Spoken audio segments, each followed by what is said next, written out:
VTC, commonly known as Videotape Centre, was a small British home video label that distributes minority films to the public in the UK. But however, the problems arose was at the time that videos was not certificated, like PG 12, 12A, Universal, and etc, etc, etc.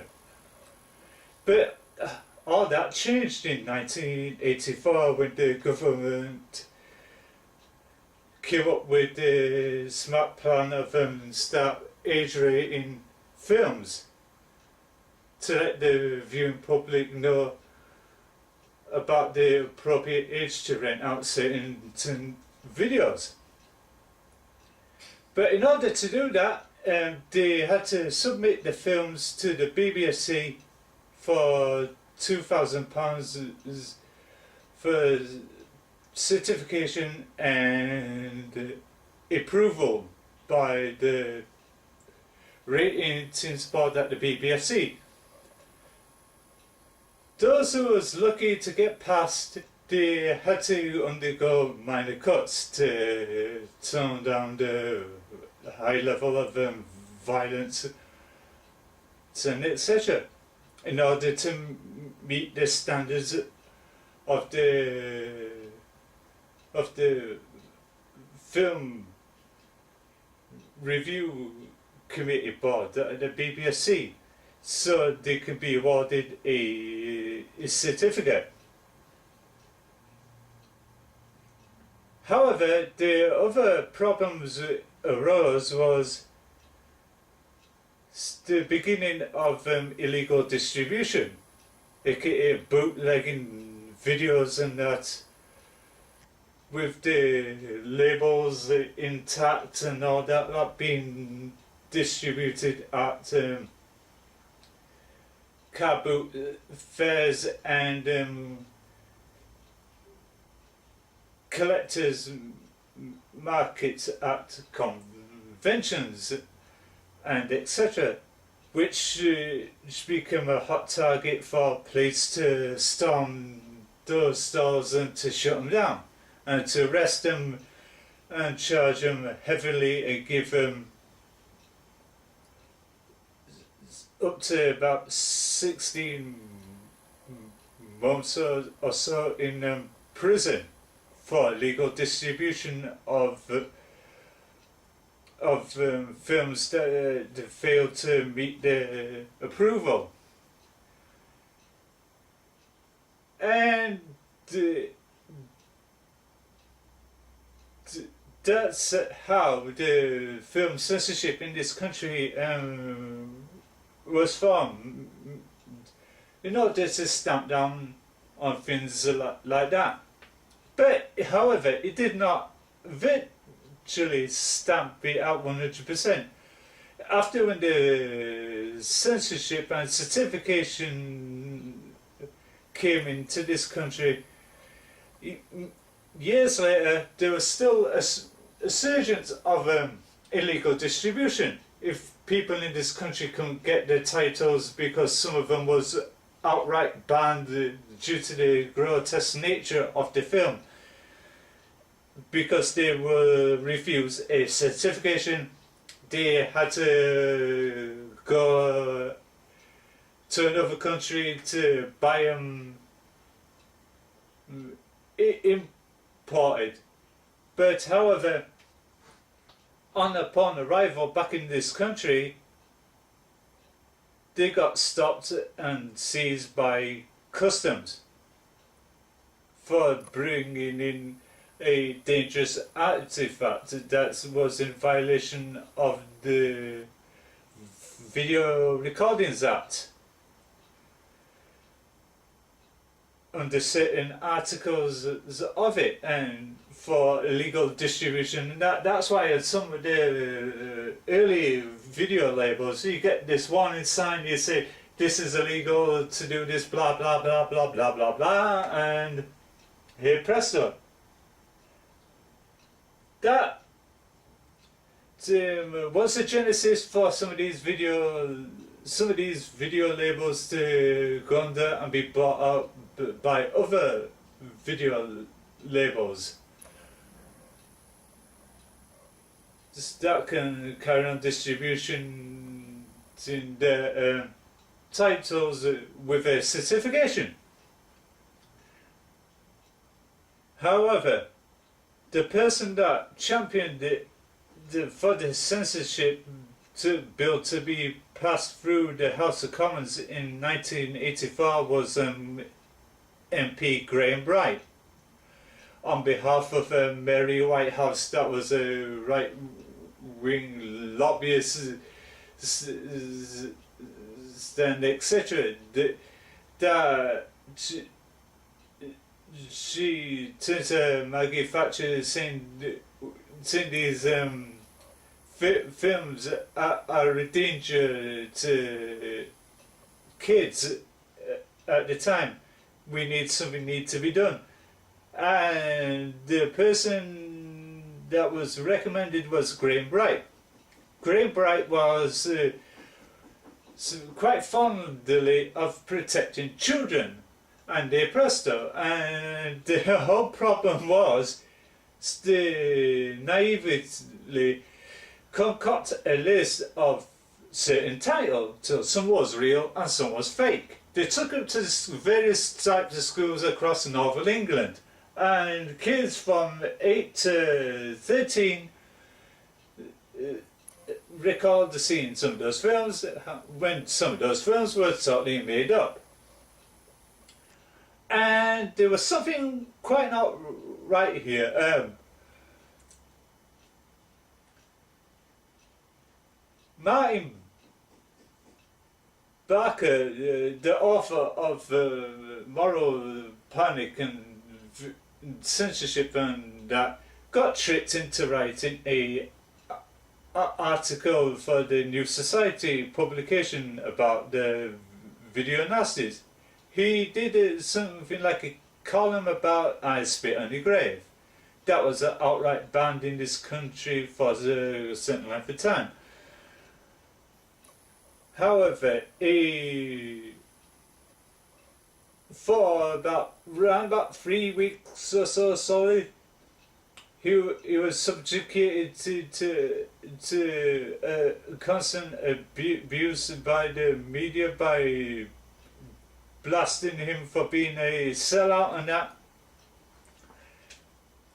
And the rest was history. Apparently, according to Graham Bright, his brother took his son to a video shop. Back then it was small shops that sold videos, not like it became in the late 80s where the shops became big chains so we can rent out videos and etc. And to continue with the story, the son of Graham Bright's brother saw a picture of Graham Bright saying, look, there's the uncle and etc. According to Graham Bright, the media tried to paint him out as a total cliched villain and etc. But the person in charge for the approval of the censorship was Canadian filmmaker James Furman. However, James Furman was notorious for to take things in his own hands by going into the editing room with a pair of scissors, trying to take over of it all. However, the video content themselves was not subjugated to a board review. they had a separate board review of the art on how the videos were advertised. Some was advertised with lurid picture shots of somebody's head being drilled in, and some companies like the VTC sneakily inverted the cover, so kind of like you got the synopsis in the front and a picture shot at the back.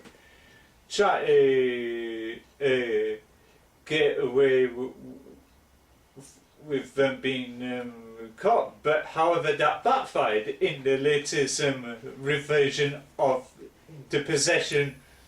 It was a total different picture and the synopsis was the other way, so you got the picture at the front, not at the back. And yeah, it's a common strange time was this video censorship. However, VTC videotape center was a co-distributor of VCL and etc. And the only way to get the surviving copies in its original VHS cover and that, you have to turn to the likes of eBay to pay extensive amount of silly money to get them. And most of them was rarer than others, and etc. And this is why for this VTC videotape t-shirt and that, yeah, the idents themselves have become iconic today thanks to the powers of YouTube, and some of these was featured on 53-minute identiform on the Video Nasties, the Definitive Guide DVD, which had 53 minutes worth of disbanded home video titles and etc. However, some of them did make a resurgence in another disguise or another. And the whole problem was, at the time of the video censorship, is still want to do with anything to do with ninja throwing stars and nunchuckers. Hence, that's why the retitling of the Teenage Mutant Ninja Turtles to called Teenage Mutant Hero Turtles, and in the Teenage Mutant Ninja Turtles 2 Secret of the Ooze, they couldn't use things like nunchuckers and that, so that angered quite a lot of fans and that. And that was not the only film that hit certain criticism. The other certain criticisms was Rambo, in which the artwork had to be altered so Sylvester Stallone can't brandish a knife and etc. And another film franchise fell foul to it all was the James Bond. The later James Bond one had similar beats with ninjas and that and etc. That was a big non-player with the film censorship. That's why things had to be quickly altered and changed in later James Bond films and that. And up to 1999, James Furman intended his resignation as the board of chairman for the BBSC. And the new person took over, hence it was the beginning of the end of the video nasties era, so all these films started to make a resurgence back in its original form. A small gradual build-up and that, so fans can get to watch classic films in all of its splendour, and the rest was just pure history in the realms of video distribution from 1984 to 1999. By then there was a new medium come out called DVD, which is an acronym for Digital Versatile Disc. That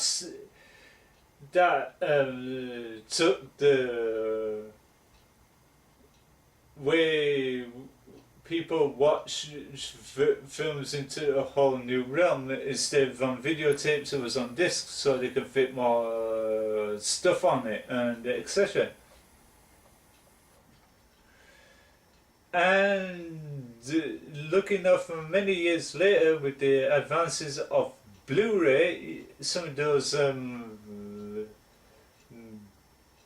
video nasties and became coming on limited edition Blu-rays and that, so fans can get to even experience them even more. Some of them took ages than others, but the resurgence still continues, and with the advances of the internet, you can also watch things like that in the cut forms on the internet and that. And some of them became cult classics in their own right, with the likes of The Possession with Sam Neill and Isabelle Adjani, in which Isabelle won an award for Best Actress back in the 80s and that. And however, Sam Neill went on to do other things and that, but only one film that made him a household name was Jurassic Park and that, and the rest was just history. And some of them did speak about the frustration about the video censorship with the likes of Ruggero Deodato, the director of Cannibal Holocaust and a couple of other films at the time. And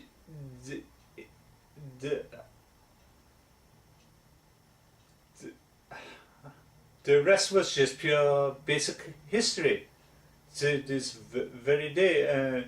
There's a dedicated documentary built around it, with some collaborators recalled the days of the film censorship.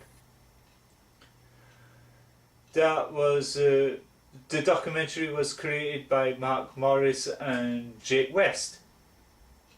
And to tell you the what's and all the documentary, due to the success of the first part, they went on to the part 2, and it explains it even more further on how they changed the way video labels were marketed and distributed, and the rest just pure basic history. And that's all I got to say about video tips and aka VTC. And this is me, Frankie CROFT SMALES. And don't forget to follow me on Twitter and Facebook, and comment, tell me what was your favourite film back in the day, and cut.